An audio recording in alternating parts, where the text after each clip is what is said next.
أعوذ بالله من الشيطان الرجيم. بسم الله الرحمن الرحيم. وقالوا هذه أنعام وحرث حجر لا يطعمها إلا من نشاء بزعمهم وأنعام حرمت ظهورها وأنعام لا يذكرون اسم الله عليها افتراء عليه سيجزيهم بما كانوا يفترون. اور کہا مشرکوں نے ہذہ انعام، یہ جانور، یہ مویشی، و حرث اور کھیتی، حجر ممنوع ہے، لا یطعمها الا من نشاء بزعمہم، اس سے وہی کھا سکتا ہے جسے ہم چاہیں، وانعام اور بعض مویشی ایسے ہیں کہ حرام کیا گیا مشرکوں کی طرف سے ان کی پیٹھوں پر سواری کرنا، وانعام اور بعض جانور ایسے ہیں لا یذکرون اسم اللہ علیہا کہ وہ مشرک اس پر اللہ کا نام نہ لیتے، افتراء علیہ اللہ پر بہتان باندھنے کے لیے، سیجزیہم ان قریب بدلہ دے گا اللہ ان کو، بما کانوا یفترون جو وہ بہتان باندھا کرتے تھے اللہ پر۔ پیچھے بھی گزرا کہ ان کے لیے، مشرکین کے لیے، ان کے شرکاء نے ان کی اولاد کے قتل کو بھی مزین کر کے پیش کیا تاکہ وہ ہلاک ہوں اور ان کا دین ان پر مشتبہ ہو جائے۔ وَلَوْ شَاءَ اللَّهُ مَا فَعَلُوهُ فَذَرْهُمْ، اگر اللہ چاہتا تو وہ ایسا نہ کرتے، تو آپ ان کو اور ان کے اس بہتان کو چھوڑ دیجیے۔ اس آیہ مبارکہ میں اللہ رب ذوالجلال نے ارشاد فرمایا کہ انہوں نے کئی وہ ایسی چیزیں جیسے کہ جانور تھے، ان کی کھیتی تھی کہ جو انہوں نے اپنے معبودوں کے لیے، جو باطل معبود تھے پتھر سے بنائے ہوئے جن کی وہ عبادت کرتے تھے، تو ان کے لیے انہوں نے ایک خاص مقدار کو تقسیم کیا کہ یہ ان کے لیے ہے، جیسے کہ پیچھے بھی گزرا۔ تو انعام کہتے ہیں چوپایوں کو، مویشیوں کو، لہٰذا یہ انعام نہیں ہے سورہ انعام بلکہ سورہ الانعام۔ اسی طرح سورہ اعراف بھی ہے جو آگے آ رہی ہے، اور وہ بھی قرآن مقدس میں اس کا 13واں رکوع ہے اور اس کی پہلی آیت مبارکہ ہے، یعنی آخری پاؤ کی پہلی آیت ہے 8ویں پارے میں، کہ وَنَادَى أَصْحَابُ الْأَعْرَافِ، تو اعراف نہیں بلکہ اعراف ہے، تو یہ جمع ہے انعام۔ تو مویشیوں کو کہا جاتا ہے عربی زبان میں انعام، کہ انہوں نے کہا کہ یہ مویشی اور یہ کھیتی جو ہے یہ ممنوع ہے، یعنی یہ عام لوگ نہیں کھا سکتے، لا یطعمها الا من نشاء، نہیں کھا سکتا کوئی اس سے، الا سوائے، من اس کے، نشاء کہ جو ہم چاہیں، ہم جس کو چاہیں کہ وہ کھائے تو وہ کھا سکتا ہے، بزعمہم فرمائیے ان کی خام خیالی ہے اور اپنے باطل خیال کی وجہ سے وہ اس قسم کی باتیں کہتے ہیں۔ وہ انعام اور بعض جانوروں کو انہوں نے ایسے حرام کیا مشرکوں نے کہ ظہورها ان کی پیٹھوں پر سواری کرنا اور بار برداری، بوجھ لادنا، یہ انہوں نے حرام کر دیا کہ بس یہ بتوں کے لیے ہے، اس سے نہ تو کوئی فائدہ عام آدمی اٹھا سکتا ہے اور یہ لہٰذا ہمارے اوپر حرام ہو گئے، جیسے کہ وہ پیچھے صائبہ وغیرہ یہ تمام چیزیں، حامہ، یہ ساری وہ حامی وغیرہ سارے گزرے ہیں کہ انہوں نے اپنے اوپر حرام کر دیا کہ کوئی اگر ایسا جانور کہ جو پانچ بچے اگر جنتا، ان میں سے پھر آگے وہ مذکر مؤنث کی تقسیم ہوتی کہ اگر مذکر ہوا یا مؤنث ہوا تو اس کو کھانا یا اس کے اوپر بوجھ لادنا کیسا ہوا، یا کسی اونٹ نے اس سے 10 بچے 10 اونٹنیاں وہ گابن ہوئیں تو اس سے آگے وہ اس کو اپنے اوپر حرام کر لینا۔ تو اسی طرح سے انہوں نے دیگر جانوروں کو بھی حرام کر دیا اپنے اوپر کہ ان سے وہ کسی قسم کا نہ تو نفع لیا جا سکتا ہے اور نہ ہی ان کی پیٹھوں پر، یعنی ان کو سواری کے طور پر اور سامان ان کے اوپر لاد کر، بوجھ لاد کر ان کو استعمال کیا جا سکتا ہے۔ لہٰذا فرمائے کہ وَأَنْعَامٌ حُرِّمَتْ، بعض جانور ایسے ہیں کہ جو مشرکوں نے حرام کر دیے اپنے اوپر، حالانکہ اللہ نے حرام نہیں کیے۔ وَأَنْعَامٌ اور بعض جانور ایسے ہیں کہ لَا يَذْكُرُونَ اسْمَ اللَّهِ، کہ لا نہیں ذکر کرتے تھے، نہیں لیتے تھے اسم اللہ، اللہ کا نام، علیہا ان جانوروں پر۔ کون؟ وَأَنْعَامٌ کے بعض وہ جانور، فرمائے کس لیے؟ افتراء علیہ، اللہ پر بہتان باندھنے کے لیے، یعنی اللہ نے تو حرام نہیں کیا، یہ اپنے اوپر ویسے ہی حرام کیے جا رہے ہیں۔ حالانکہ اللہ نے یہ تمام چیزیں بنائی بھی اسی لیے ہیں، جیسے کہ اگلی آیت میں آئے گا کہ اللہ نے بنائی بھی اسی لیے ہیں کہ بعض جو ہے وہ آدمی ان سے نفع حاصل کرے، کہ سامان ہے وہ ان کو بار برداری کے لیے، سواری کے لیے استعمال کرتا ہے، تو اللہ نے تو ان چیزوں کو اس لیے پیدا کیا، ان چوپایوں کو، یہ اپنی طرف سے اللہ نے کسی اور مقصد کے لیے پیدا کیا، انہوں نے اس مقصد کو چھوڑ کر اللہ پر جھوٹ باندھا، تو لہٰذا یہ اللہ پر جھوٹ باندھنے کے لیے، بہتان باندھنے کے لیے اس قسم کے کام کرتے ہیں۔ انہوں نے اپنے اوپر ویسے ہی حرام کیا ہے، اور یہ حرام ہے نہیں بلکہ یہ اللہ پر جھوٹ باندھنے کے لیے ایسا کرتے ہیں۔ سیجزیہم، اللہ ان قریب ان کو بدلہ دے گا، بما کانوا یفترون، جو یہ اللہ پر افطرا باندھتے ہیں۔ انہوں نے اللہ پر جھوٹ باندھا، جو چیز حرام نہیں تھی انہوں نے حرام کی، تو فرمائے کہ اس جھوٹ کا، اس بہتان کا ان قریب اللہ ان کو بدلہ ضرور دے گا۔ وَقَالُوا مَا فِي بُطُونِ هَٰذِهِ الْأَنْعَامِ خَالِصَةٌ لِذُكُورِنَا وَمُحَرَّمٌ عَلَىٰ أَزْوَاجِنَا وَإِن يَكُن مَّيْتَةً فَهُمْ فِيهِ شُرَكَاءُ سَيَجْزِيهِمْ وَصْفَهُمْ إِنَّهُ حَكِيمٌ عَلِيمٌ۔ اور کہا انہوں نے، جو بچہ ان جانوروں کے پیٹوں میں ہے، ان جانوروں کے پیٹوں میں ہے، خالصۃ خاص ہے، لذکورنا ہمارے مردوں کے لیے، اور حرام ہے اعلیٰ ازواجنا ہماری عورتوں پر، اور اگر وہ بچہ مرا ہوا پیدا ہو، فہم فیہ شرکاء تو مرد و عورت سب اس میں شریک ہیں، سیجزیہم وصفہم من قریب اللہ ان کو ان کی جھوٹی باتوں کا بدلہ دے گا، بے شک وہ بڑا حکمت والا، خوب علم والا ہے۔ کیسی کیسی عجیب ان لوگوں نے اپنے اوپر چیزوں کو مسلط کیا، راہ حق سے ہٹے ہوئے تھے، اللہ کی عبادت نہ کرتے تھے، جیسے کہ پیچھے گزرا بھی ہے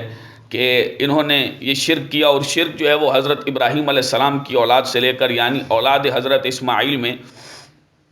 یہ جہاں سے شرک کی ابتدا ہوئی، یہ عمر بن لحی نامی ایک آدمی تھا، اس نے شرک کی ابتدا کی، بت وغیرہ، اسی طرح سے اس نے وہ ایک لات نامی آدمی گزرا مرا، تو اس کو انہوں نے جو ہے وہ اس کے نام پہ وہ نام رکھا اور کہا کہ اس کی عبادت کی جائے، اس نے آ کے جو ہے وہ بت وہاں گاڑ دیا، تو لوگ اس کی جو ہے وہ عبادت کرنے لگے، تو فرمایا نبی کریم علیہ السلام نے یہ شرک، یہ بت پرستی کتنی لعنت والی چیز ہے، فرمایا کہ میں نے وہاں دیکھا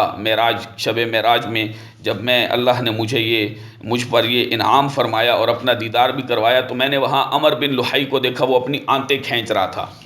اس کو اس عذاب میں مسلط کیا، اس پر یہ عذاب مسلط کیا گیا تھا کہ وہ اپنی آنتیں کھینچ رہا تھا۔ تو یہ انتہائی ذلت والے عذاب ان مشرکوں کے لیے، کفار کے لیے اللہ رب ذوالجلال نے پیدا فرمائے، تو یہی آیات ہیں کہ جن کو ہم پڑھ کے اللہ کا خوف اپنے دل میں بٹھا سکتے ہیں، اور یہی آیات ہیں کہ جن میں وہ تاثیر اللہ رب ذوالجلال نے رکھی ہے کہ کلام تو اسی کا ہے، اور اسی نے اس میں تاثیر رکھی ہے کہ جب ان آیات کو پڑھا جاتا ہے تو الحمدللہ ان آیات سے مومنین کے ایک تو قلوب و اذہان منور بھی ہوتے ہیں، اور وہ ڈر پیدا ہوتا ہے جس ڈر کی ضرورت ہے، اور جو مومن کو، جو بندے کو، جو انسان کو ہونا چاہیے، اور جو حق ہے وہی اللہ رب ذوالجلال نے بیان فرمایا، تو انہی میں سے ان چیزوں کو بھی بیان کیا کہ ان میں بری عادات تھی کہ بتوں کے نام پر جانوروں کو ذبح کرتے تھے، انہوں نے جانوروں کو مختص کر لیا کہ یہ جانور جو ہے مردوں کے لیے ہیں، یہ عورتوں کے لیے ہیں، جیسے کہ اس آیہ مبارکہ میں فرمایا کہ وقالو، انہوں نے کہا، ما فی بطون، بطن کہتے ہیں پیٹ کو، اور بطون اس کی جمع ہے، ما فی بطون ہذہ الانعام، جو بچہ ان مویشیوں کے پیٹ میں ہے، خالصۃ لذکورنا، اگر وہ زندہ پیدا ہوا تو لذکورنا وہ ہمارے مردوں کے لیے خاص ہے، عورتیں اس سے نہیں کھا سکتی، یہ ان کی حالت تھی۔ ومحرم، اور حرام ہے، اعلیٰ ازواجنا مردوں کے لیے خاص ہے لیکن عورتوں پر یہ حرام ہے۔ ہاں، وَإِن يَكُن مَيْتَةً، اگر وہ بچہ جو ان جانوروں کو پیٹوں سے پیدا ہوا اگر وہ مرا ہوا ہے، فَهُمْ فِيهِ شُرَكَاء، پھر عورتیں بھی کھا سکتی ہیں، پھر مرد عورت سب کے سب اس میں شریک ہیں، سب جو ہے وہ کھا سکتے ہیں۔ فرمایا سیجزیہم، یہ انہوں نے اپنی طرف سے ویسے ہی شغل میلہ مچایا، سیجزیہم وصفہم، ان قریب اللہ ان کو ان کی جھوٹی باتوں کا بدلہ دے گا، انہ حکیم علیم، وہ بڑا حکمت والا، خوب علم والا ہے۔ قد خسر الذين قتلوا أولادهم سفها بغير علم وحرموا ما رزقهم الله افتراء على الله قد ضلوا وما كانوا مهتدين، بے شک برباد ہوئے وہ لوگ کہ جنہوں نے اپنی اولادوں کو بے وقوفی کی وجہ سے بغیر علم کے قتل کیا، وحرموا اور حرام کیا ما اس چیز کو رزقہم اللہ جو اللہ نے انہیں عطا کیا افتراء علی اللہ اللہ پر بہتان باندھنے کے لیے قد ضلوا بے شک وہ گمراہ ہوئے وما کانوا مہتدین اور انہوں نے ہدایت نہ پائی وہ ہدایت پانے والے نہ تھے۔ یہ قتل اولاد، ان لوگوں میں ربیہ قبیلہ تھا، مدر تھا، ان لوگوں میں بچیوں کو زندہ درگور کرنا، بچیوں کو مارنا یہ بہت زیادہ عام تھا۔ اور اسی طرح سے بعض لوگ تھے کہ جو لڑکوں کو بھی بڑی بے رحمی کے ساتھ قتل کرتے تھے اولاد کو، وہ کس وجہ سے وہ بھی آگے انشاءاللہ ذکر کرتے ہیں ہم۔ فرمائے کہ بے شک ہلاک ہوئے وہ لوگ، خسر الذین برباد ہوئے، خسارے میں پڑے، نقصان میں، قتلوا جنہوں نے اپنی اولادوں کو قتل کیا، سفہن ایسے لوگوں کو اللہ نے بیوقوف کہہ دیا، یعنی بے وقوفی کی وجہ سے، بے وقوفی کی وجہ سے، جہالت کی وجہ سے انہوں نے اپنی اولاد کو قتل کر دیا۔ فرمایا ایسے لوگ جہالت میں، ایسے لوگ خسارے میں، تباہی اور بربادی میں پڑ گئے، تباہ و برباد ہوئے، تو انہوں نے قتل کیا اولادوں کو۔ اور اسی طرح سے وہ بچیوں کو زندہ درگور کرتے تھے ذلت اور رسوائی سے بچنے کے لیے۔ اور سب سے جو بڑی چیز تھی، سب سے جو بڑی چیز تھی جس وجہ سے وہ اولاد کو قتل کرتے تھے، وہ مارتے تھے، وہ سب سے بڑی وجہ یہ تھی کہ یہ پیدا ہوں گے تو ہم ان کو رزق کہاں سے کھلائیں گے، ہم ان کو کھلائیں گے کہاں سے، پلائیں گے کہاں سے، ان کے سارے اخراجات کہاں سے ہو گئے، تو وہ ان کو جو ہے وہ جان ہی چھڑا لیتے، قتل کر دیتے۔ اللہ نے فرمایا کہ ایسے لوگ جنہوں نے قتلوا اولادہم اپنی اولاد کو قتل کیا، خسر الذین برباد ہو گئے وہ لوگ۔ فرمایا برباد ہو گئے وہ لوگ، حرموا ما رزقہم اللہ اللہ رب ذوالجلال نے جو ان کو دیا تھا، جو رزق، جو چیزیں ان کو دی تھی انہوں نے حرام کر لی۔ کس لیے؟ افتراء علی اللہ اللہ پر جھوٹ باندھنے کے لیے۔ فرمایا ایسے لوگ قد ضلوا بے شک گمراہ ہوئے، وما کانوا مہتدین اور ہدایت پانے والے نہ تھے، نہیں ہیں ہدایت پانے والے۔ افسوس یہ چیز تو ان مشرکین میں تھی، لیکن آج مسلمانوں کا بھی تقریباً زیادہ تر یہی حال ہے۔ اور پھر سب سے بڑی مصیبت یہ ہے کہ جب معلوم پڑ جائے کہ عورت کے پیٹ میں بچی ہے تو پھر جو ہے وہ اسقاط حمل کروا دیتے ہیں۔ تو یہ بھی یاد رکھنا چاہیے کہ 4 ماہ سے پہلے، یعنی 4 ماہ جب ہو جائیں تو پھر اس میں جان پڑ جاتی ہے۔ اگر پھر وہاں اسقاط حمل ہو، حمل گرایا جائے، بچہ ضائع کیا جائے، تو وہ ایسے ہی ہے جیسے کہ اولاد کو قتل کرنا ہے، کیونکہ اس نے ایک جان کو ضائع کر دیا، جان کو ضائع کر دیا۔ اور جان پڑنے سے پہلے یعنی 4 ماہ سے پہلے، جو علماء نے بیان فرمایا اگر اس 4 ماہ سے پہلے انہوں نے اس کو بغیر کسی شرعی وجہ سے اگر انہوں نے اس کا اسقاط کیا ہے تو یہ جائز ہے، جیسے کہ عورت کی جان خطرے میں ہو، دیگر معاملات ہوں۔ لیکن جان پڑنے کے بعد وہ معاملہ کچھ اور ہے، پھر وہ ویسے ہی ہے جیسے کہ کسی ایک جان کو قتل کیا جائے، کیونکہ اس میں اللہ جان ڈال دیتا ہے۔ وہ سارا سلسلہ جو ہے فرشتوں کے ذریعے تو اللہ اس میں جان ڈالتا ہے، پھر اس جان کو قتل کرنا یہ نہایت مذموم ہے۔ آج یہی حالت ہے کہ وہ اسی وجہ سے، رزق کی تنگی کی وجہ سے قتل کرتے تھے اولاد کو، آج اسی وجہ سے کہ یار بچے اتنے زیادہ ہوں گے، یہ حکومتیں ہماری اس قسم کی شوشے چھوڑ دیتی ہیں، تو اللہ نے فرمایا آگے بھی آئے گا، اللہ نے فرمایا کہ اولاد کو قتل نہ کرو، اولاد کو قتل نہ کرو، نحن نرزقہم ہم تمہیں بھی رزق دیتے ہیں، انہیں بھی رزق دیتے ہیں، تم کیوں قتل کرتے ہو؟ تم تو اپنے ذمہ، اگر تم رزق کی تنگی کی وجہ سے قتل کرتے ہو تو پھر تو تمہیں، میں یہ بات عرض کرتا ہوں کہ پھر تو ایسے آدمی کو اپنے آپ کو بھی مار دینا چاہیے۔ ایسے آدمی کو، ویسے ہی بات کر رہا ہوں، ایسے آدمی کو تو اپنے آپ کو بھی ختم کر دینا چاہیے کہ جس کے ذہن میں اس قسم کا خیال ہو۔ تو جو رزق فرمایا کہ ہم تمہیں بھی، نحن نرزقکم وإیاہم ہم تمہیں بھی رزق دیتے ہیں، انہیں بھی رزق دیتے ہیں، تمہیں کیا پریشانی ہے؟ تو یہ رزق کی تنگی کی وجہ سے ایسے کام کرنا یہ خسارہ ہے، ہلاکت ہے، بربادی ہے نیری۔ اللہ رب ذوالجلال جو بھی ہم نے عرض کیا کہ جو بھی ہے یہ سلسلہ ہے، نظام کائنات ہے، وہ حکیم ہے، اللہ بڑی حکمت والا ہے۔ جو غریب ہے، امیر ہے، یہ اس کا ایک نظام ہے، کائنات کا ایک سلسلہ ہے۔ اس میں جو بھی آدمی ہے جس حال میں ہو اس کو شکر کرنا چاہیے۔ یہ تنگیاں، پریشانیاں، یہ سارا امتحان ہے، کوئی نہ کوئی خفیہ تدبیر ہے، کسی امیر کے لیے بھی، کسی غریب کے لیے بھی۔ جیسے کہ پیچھے گزرا ہے کہ اگر کوئی آدمی مالدار ہو اور اسے یہ چیز نہ ہو کہ مجھے جو اللہ نے مال دیا ہے اس میں کوئی خفیہ تدبیر ہوگی، تو لہٰذا مطلب یہ ہے کہ وہ اللہ کی اطاعت کرے، حکم مانے، وہ سرکش نہ ہو، وہ ایسا جو ہے وہ غرور تکبر میں مبتلا نہ ہو کہ جس کی وجہ سے وہ جو خفیہ تدبیر ہے وہ اس کے اوپر جو ہے وہ اللہ کا کوڑا برسے اور وہ جو ہے وہ ہر چیز سے بالکل پاک صاف ہو جائے۔ اور کسی غریب کے لیے بھی کہ مجھے غربت ہے، شکوہ شکایت، خدا نے اس کو دیا، اس کو نہیں دیا، مجھے نہیں دیا، فلاں ہے، اس قسم کی بری باتیں، شکوے شکایات، بالکل بیکار کی باتیں کہ جن کی جو ہے وہ کوئی حیثیت نہیں، وہ اس قسم کی باتیں کہنا۔ اور یہ بھی فرمایا کہ اس میں بھی خفیہ تدبیر ہے، وہ بھی حکمت ہے، اس میں کوئی نہ کوئی امتحان ہے۔ تو ایسے غریب لوگوں کو بھی اس قسم کی جو ہے وہ اوٹ پٹانگ قسم کی باتیں نہیں کرنی چاہیے۔ عقل سلیم اللہ نے سب کو دی ہے، دماغ استعمال کرنا چاہیے۔ بہرحال ہر آدمی امتحان میں ہے، اور ہر حال میں آدمی کو جس حال میں اللہ رکھے اس حال میں جو ہے وہ شکر ادا کرنا چاہیے، وہی حال اچھا ہے۔ ورنہ کئی ایسے لوگوں کو، میری والدہ جو اکثر دعا کیا کرتی تھی جب ہمارے جس قسم کے اب تک سلسلہ چلا، تو اس میں ہر آدمی پر اس قسم کا وقت آتا ہے، تو میری والدہ، میں نے اپنی والدہ کے منہ سے کبھی بھی اس قسم کی اوٹ پٹانگ بات نہیں سنی، اور وہ فرمایا کرتی تھی یا اللہ اس سے زیادہ جو ہے نا حالت نہ ہو، اس سے بدتر نہ ہو۔ ورنہ آدمی کے سامنے وہ لوگ ہوں کہ جو گندے خربوزے لوگ ڈھیروں پہ پھینکتے ہیں اور وہ بچے اور وہ لوگ اٹھا کے کھاتے ہیں، کم از کم ان لوگوں کو آدمی دیکھے تو پھر معلوم ہوگا کہ ہمیں تو روزی کم از کم عزت سے مل رہی ہے، جو بھی مل رہا ہے گھر میں عزت سے مل رہا ہے۔ ایسے یہ حالت نہ ہو، بلکہ اس سے بھی بدتر ہو جائے خدا نہ خواستہ، تو آدمی کو ہر حال میں جو ہے وہ شکر ادا کرنا چاہیے۔ اس قسم کی اوٹ پٹانگ باتیں کرنے کی ضرورت اور حاجت نہیں ہے، شکوے شکایت، وہ اللہ کے سامنے رونا چاہیے، اللہ کے آگے۔ جیسے کہ وہ ایک بات بھی تھی کہ ایک حافظ تھے، بہت زبردست قاری بھی تھے لاہور میں، تو حضرت داتا گنج بخش علی حجویری علیہ رحمت الرحمن آپ کے دربار شریف میں وہ قرآن مقدس کی تلاوت کرتے، اور کام جو ہے وہ 1 دن 2 دن 3 دن کئی دن، اور اسی طرح سے کوئی ایسا جو ہے وہ خسرا اجلا جو ہے وہ آیا اور اس نے تالیاں شالیاں بجائی تو اس کا کام ہو گیا تو وہ چلا گیا۔ تو اس نے جو ہے وہ 2-4 مرتبہ چادر ماری مزار پہ غالباً، یا جو ہے وہ اس دیوار پہ، کہ میں جو ہے اتنے دن سے بیٹھا ہوں اور قرآن کی تلاوت کر رہا ہوں، کوئی برا آدمی بھی نہیں ہوں اور میرا کام نہیں ہو رہا، تو آپ جو ہے وہ داتا بنے ہوئے ہیں اور نہ جو ہے وہ کسی کی حاجت روائی کرتے ہیں اور نہ کسی، حقیقت میں اللہ ہی حاجت روا ہے، لیکن اللہ نے ان کو طاقت دی ہے۔ یہ ہمارا اہل سنت کا عقیدہ، اس پہ بے شمار دلائل ہے۔ بہرحال تو وہ چیز جو ہے باہر نکلے نہ جب کہ وہ خسرا، اس نے آ کے ہجڑے نے تالیاں شالیاں بجائی اور اس کا کام سلسلہ ہو گیا، پہلے آیا تھا وہ اس لیے آیا کہ وہ شکریہ ادا کرنے کے لیے آیا آپ کا، اور مجھے کچھ نہیں۔ تو جب باہر نکلا نا تو دیکھتا ہے کہ کوئی بزرگ آدمی ملے ہیں، تو انہوں نے کہا کہ اتنی جلدی جا رہے ہو،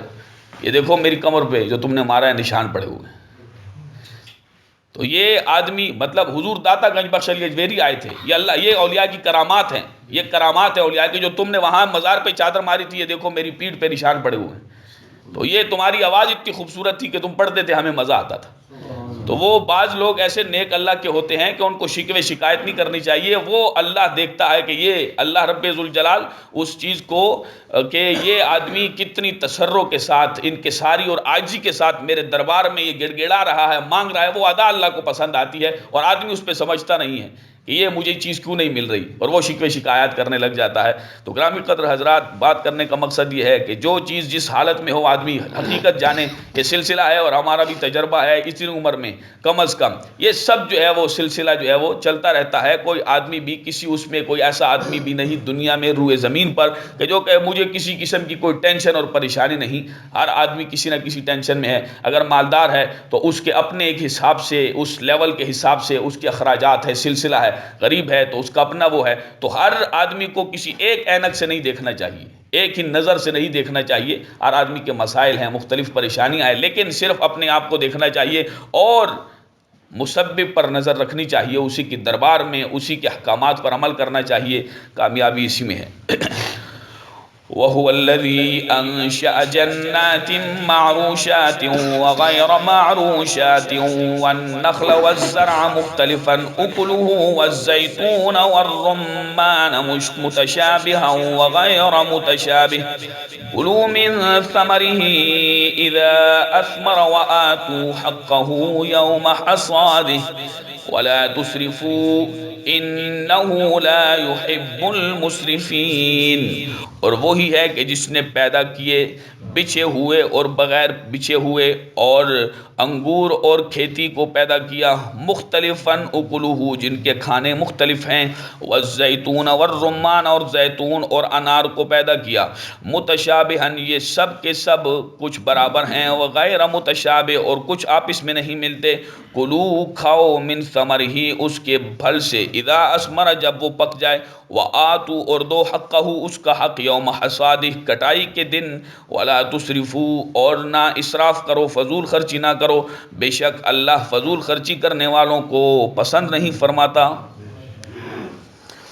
اس آیہ مبارکہ میں اللہ رب ذوالجلال نے ارشاد فرمایا کہ اللہ وہی ہے کہ جس نے انشأ جنات معروشات پیدا کیے زمین میں باغات، معروشات جو بچھے ہوئے ہیں، وغیر معروشات اور جو بچھے ہوئے نہیں، بچھے ہوئے یعنی جیسا کہ خربوزہ ہے، تربوز ہے، ان چیزوں کے باغات ہیں، دیگر بیل بوٹے ہیں، اور اسی طرح سے غیر معروشات جو بچھے ہوئے نہیں یعنی آم، امرود، یہ دیگر جو ہے چیزیں کہ جو درختوں پہ ہوتی ہیں نیچے زمین پر نہیں ہوتی۔ فرمایا کہ اللہ رب ذوالجلال نے ان کو پیدا کیا، اور اسی طرح سے والنخل اور کھجور کو، والزرع اور اللہ رب ذوالجلال نے کھیتی کو، مختلفاً اکلہ ان کے کھانے مختلف ہیں، والزیتون والرمان متشابہ وغیر متشابہ، زیتون ہے اور اسی طرح سے انار ہے کہ متشابہن کہ جو کھانے میں ان تمام دیکھنے میں ذائقے میں بعض ملتے جلتے ہیں، وغیر متشابہ اور بعض کا جو ہے وہ ذائقے اور اسی طرح سے ظاہری صورت ان کا رنگ وغیرہ یہ متشابہ نہیں ہے، مشابہ نہیں ہے، مختلف ہے۔ فرمایا کلوا من ثمرہ کھاؤ من ثمرہ اس کے پھل سے، اذا اثمر جب وہ پک جائے، وآتوا حقہ یوم حصادہ اور اس کی کٹائی کے دن اس کا حق ادا کرو۔ اس سے علماء نے یہ مسئلہ مستنبط کیا ہے، استنباط کیا ہے، یعنی کہ جو پیداوار ہے زمین کی اس پر جو ہے وہ 20واں حصہ ہے، 10واں حصہ ہے عشر، اور بعض پہ جو ہے وہ 20واں حصہ ہے۔ تو اسی طرح سے یہ بیان فرمایا جناب حضرت رسول اکرم صلی اللہ علیہ وسلم نے۔ حضرت عبداللہ بن عمر رضی اللہ تعالیٰ عنہما آپ سے روایت ہے کہ آپ فرماتے ہیں نبی کریم علیہ الصلوۃ والسلام نے ارشاد فرمایا کہ یعنی جو چیزیں نہریں، بارش اور چشموں سے جو زمینیں سیراب ہوں تو اس میں 10واں حصہ ہے، عشر ہے، اور جو خود پانی کھینچ کر جو ہے وہ زمینوں کو سیراب کیا جائے تو اس میں 20واں حصہ ہے۔ یعنی جو پیداوار ہے اس پر سال گزرنے کی شرط نہیں، جیسا کہ زکوٰۃ کے دوسرے مال میں ہے کہ اس میں سال گزرنے کی شرط ہے، زمین کی پیداوار میں سال گزرنے کی شرط نہیں، جو بھی اس کو جیسے کاشت کرے گا جب بھی اس کی کٹائی ہوگی، وآتوا حقہ یوم حصادہ اس کے کٹائی کے دن تم اس کو اس حق دو۔ یعنی جو غرباء ہیں اور اسی طرح سے ان غریبوں کے حقوق میں سے بھی ہے کہ ان کو جو پھل وغیرہ ہیں زمین کے اور دیگر چیزیں ہیں جو کہ میسر آتی ہے زمین میں کھیتی کے بعد، کاٹنے کے بعد، تو وہ ان کو پھل وغیرہ بھی دینا یہ بھی اس حقوق میں سے ہے، اس ان کا حق بھی ہے۔ اور فرمایا کہ اس کا حق دو، تو لہٰذا اس پر سال گزرنا شرط نہیں، جب بھی پیداوار ہوگی یعنی کٹائی ہوگی تو اس کے بعد جو ہے وہ ان کو اس حساب سے جو شریعت نے متعین فرمایا ہے کہ اگر بارش، چشموں اور نہروں سے اس کو سیراب نہیں کیا گیا زمین سے تو پھر ان زمین کو تو ان کو جو ہے اس زمین کا 20واں حصہ ہے، اور اسی طرح سے اگر سیراب کیا گیا ہے اس چیز سے اللہ نے جو بارش عطا کی اس بارش سے اور اسی طرح سے نہروں کے پانی سے اور چشموں سے اگر ان سے ہے تو پھر جو ہے وہ 10واں حصہ ہے۔ ولا تسرفوا فرمایا کہ اسراف نہ کرو، انہ لا يحب المسرفین بے شک اللہ پسند نہیں فرماتا اسراف کرنے والوں کو۔ تو اسراف کیا ہے؟ بہت سارے اقوال ہیں اس میں۔ فرمایا مفسرین نے ایک یہ ہے کہ بعض ایک قول یہ بھی ہے جو فرمایا کہ اگر سارے کا سارا مال اللہ کی راہ میں دے دیا جائے تو یہ اسراف نہیں ہے، کسی گناہ کی جگہ میں 1 روپیہ بھی خرچ کیا جائے تو یہ اسراف ہے، فضول خرچی ہے، فضول خرچی ہے۔ تو لہٰذا یعنی اتنا ہو کہ اپنے پاس بھی ہو، خود آدمی محتاج نہ ہو جائے، مانگنے والا کسی سے نہ ہو جائے، تو اپنے پاس بھی آدمی کے پاس ہو، لیکن وہ جائز جگہ پہ جو معصیت کی گناہ کی جگہ نہیں ہے وہ جو ہے وہ ان جگہوں پہ خرچ نہ کیا جائے۔ جیسا کہ ہماری شادیوں میں جو برا حشر ہوتا ہے،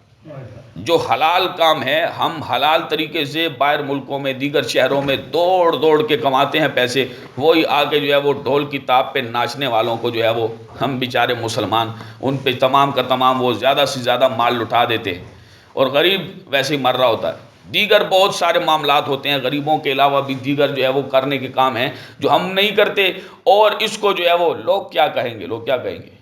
کیا ہو جائے گا۔ تم نے نہیں کیا، تم اس کی بنیاد ڈالو کم از کم کہ یہ ناچنا گانا، یہ تمام حرام کام چھوڑو، کہ یہ ان المبذرین کانوا اخوان الشیاطین، کہ یہ فضول خرچی کرنے والے شیطان کے بھائی ہیں۔ یہ تمام چیزیں ہمارے سامنے ہیں تو پھر بھی ہمیں سمجھ نہیں آتی۔ تو اللہ ہی جو ہے وہ مہربانی فرمائے کہ ولا تسرفوا، اسراف نہ کرو فضول خرچی، انہ لا يحب المسرفین، یہ اسراف کرنا،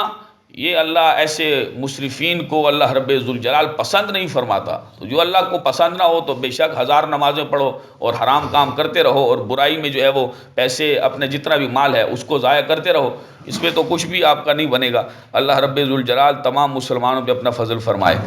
وَمِنَ الْأَنْعَامِ حَمُولَةً وَفَرْشًا كُلُوا مِمَّا رَزَقَكُمُ اللَّهُ وَلَا تَتَّبِعُوا خُطُوَاتِ الشَّيْطَانِ إِنَّهُ لَكُمْ عَدُوٌّ مُبِينٌ۔ اور بعض جانور ایسے ہیں جنہیں اللہ نے پیدا کیا حمولتاً، کہ جن پر بوجھ لادا جاتا ہے، وہ فرشا، اور بچھے ہوئے ہیں، کلو مما،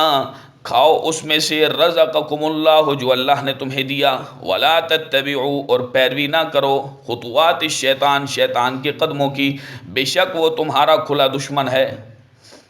بعض جانور ایسے ہیں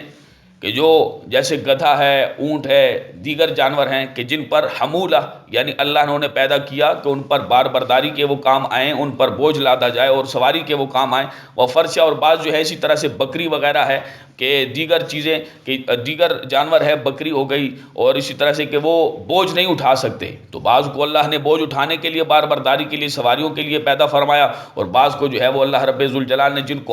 حلال کیا ہے اور وہ بھی تمہارے سامنے ہے، جن کو حرام کیا ہے وہ بھی تمہارے سامنے ہے، تو اللہ نے سب کو پیدا کیا ہے، بس کھاؤ اس میں سے، رزقکم اللہ، جو اللہ نے تمہیں دیا ہے، ولا تتبعوا خطوات الشیطان، شیطان کے قدموں پہ نہ چلو، یعنی جیسے مشرکین شیطان کے قدموں پہ چل کے انہوں نے صائبہ اور حامی اور اسی طرح سے دیگر جانوروں کو نام مخصوص کر کے اور بتایا کہ یہ جو ہے وہ ہمارے اوپر حرام ہے، اب ان کو نہیں کھایا جا سکتا، فرمائے شیطان کے قدموں پہ نہ چلو، جیسے مشرکین چلے تھے، جو ہم نے حرام کیا ہے اس سے جو ہے وہ بچو، جو حلال کیا ہے اس کو کھاؤ، جو جس چیز کے لیے، جس مقصد کے لیے پیدا کیا اللہ نے تمہارے لیے، اس سے وہ مقصد حاصل کرو، بے شک شیطان جو ہے یہ تمہارا کھلا دشمن ہے۔ اللہ رب ذوالجلال ہم سب کو عمل کی توفیق نصیب فرمائے اور ہمارا خاتمہ بالایمان فرمائے۔ وما علی الا البلاغ المبین۔